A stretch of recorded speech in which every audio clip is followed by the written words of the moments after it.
पाप करने के लिए क्यों विवश हो जाता है मनुष्य? भगवान श्री कृष्ण ने बताई है वजह और बचाव के उपाय। भगवत गीता को हिंदू धर्म ग्रंथों में एक मुख्य स्थान दिया गया है। गीता का उपदेश भगवान श्री कृष्ण द्वारा अर्जुन को युद्ध की भूमि में दिया गया सर्वश्रेष्ठ ज्ञान है।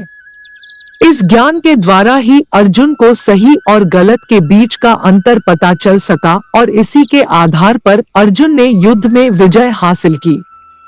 महाभारत के युद्ध में भगवान श्री कृष्ण अर्जुन के सारथी बने और अर्जुन को गीता का उपदेश दिया।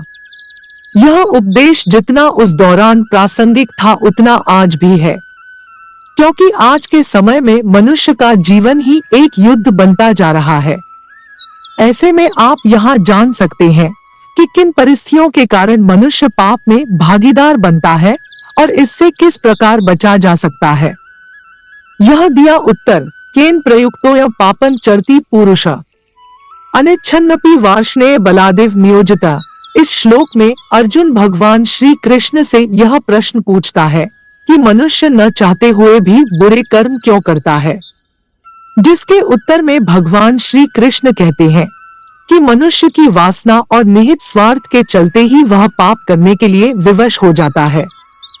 यह है सबसे बड़ा कारण। पाप करने की सबसे बड़ी वजह मनुष्य की काम भावना, किसी चीज को पाने की इच्छा है, क्योंकि काम वासना से क्रोध उत्पन्न होता है और क्रोध से भ्रम पैदा होता है, जिससे सबसे पहले बुद्धि नष्ट हो जाती है और यही मनुष्य के विनाश का कारण बनती है। मनुष्य के सबसे बड़े दुश्मन।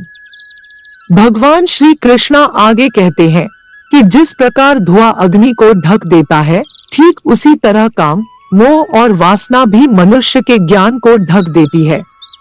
इन्हीं कारणों के चलते मनुष्य पाप करने के लिए विवश हो जाता है। ऐसे बचे पाप से।